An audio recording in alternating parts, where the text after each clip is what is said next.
Do you remember the moment you realized that the world had changed? Let me tell you a quick little story that has nothing and everything to do with the future of our world and how you fit into it. In 1917, the United States faced a huge problem. They were working hard to compete in the industrialized economy, and there was a shortage. Not a shortage of oil or coal or other natural resources, a shortage of people, specifically obedient factory workers. The solution to this economic dilemma? It was an experiment of sorts. It hadn't been done before, until someone thought of it. Mandatory public school. Unfortunately, the initial purpose of the United States public school system was not to inspire children or generate scholars. And it wasn't created for dreamers, people who color outside the lines, break the rules, and challenge the status quo. The public school system of the early 1900s was invented to create a nation full of adults who would obediently do their jobs in the factory assembly lines. Teaching kids to sit in straight rows and scheduling the entire day with the ringing of bells wasn't by chance. Punishing those who didn't conform was purposeful. These were the skills they would need to join the labor force. Intentional or not, this early method of turning dreamers into workers was an investment in the nation's economic future. And it worked. This then led to several generations of productive, fully employed workers. But it isn't working anymore. Why? Our economy has changed. We don't live in an industrialized economy anymore. We live in a connected economy. Right now, there are more users on Facebook than there were people on the planet 200 years ago. Technology has made it possible for us to connect with people, ideas, and information from anywhere in the world instantaneously. And as a result, our economies have expanded from localized towns and communities to the entire world. We have globalized trade in nearly every way. In the past, the obedient, do-what-you're-told without question people were rewarded for working hard and putting their dreams aside in order to toe the line. They were given well-paying jobs that led to long-term careers. They were guaranteed pensions, benefits, and the promise that they would always be taken care of. And they were. But that promise is gone for most of us today. Even if you have a white-collar job, the majority of white-collar workers are still working in a factory. Instead of operating a sewing machine or welding a widget, they now push pencils, type on keyboards, or process paperwork. It's still factory work because the entire focus of the day is spent on increasing productivity, which leaves little room for creativity, spontaneity, or individuality. The educated, hard-working masses are still doing what they're told, but they're no longer getting what they deserve.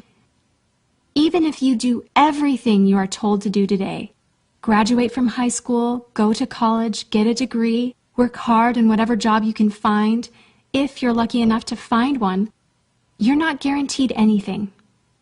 Companies are being forced to change or die right now.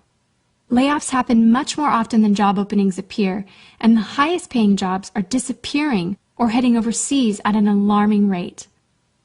If you have a job where your boss tells you exactly what to do, he or she will always find someone cheaper than you to do it.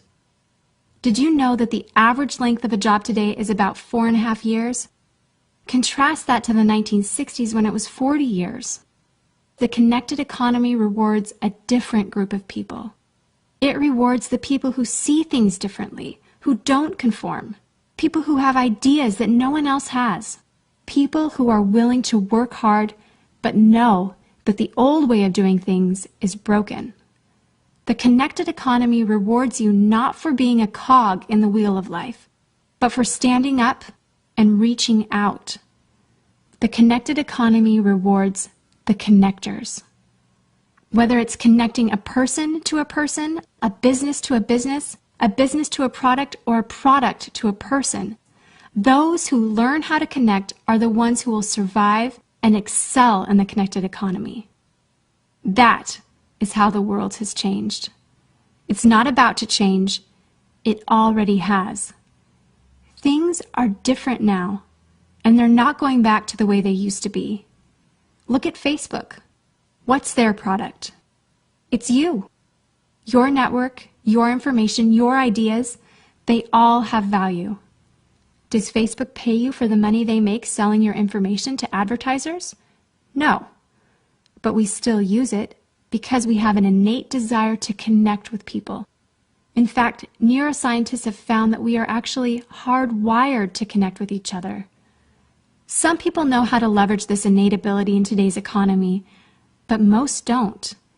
And because they don't know how to do it, most of them are paralyzed with fear, resisting the shift, despite clear indications telling them it's time to change. In 1917, a group of people performed an experiment that forever changed the way that we earned a living. The world today is facing another huge problem. We're facing a shortage of our own. Not a shortage of factory workers or consumers. The world has enough of those. We have a shortage today of dreamers and connectors. And so, we're holding our own little experiment. And you happen to be the subject of it.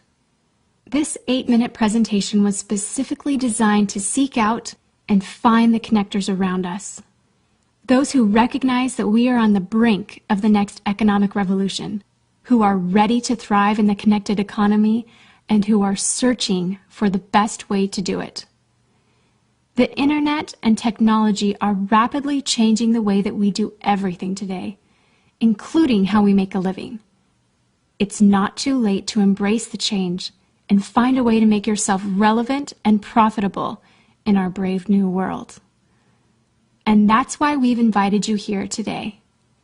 We've created something that rewards you for connecting. It pays you for bringing people together behind a cause, product, or idea. And we have systematized it and made it so that you can do it from anywhere with anyone at any time. If you are passionate about helping people, if you are passionate about changing lives, if you want to position yourself to be a capitalizing force within the connected revolution instead of just a bystander, let's start now. Do you remember the moment you realized that the world had changed? How about the moment you realized you could change with it? Are you ready for the details?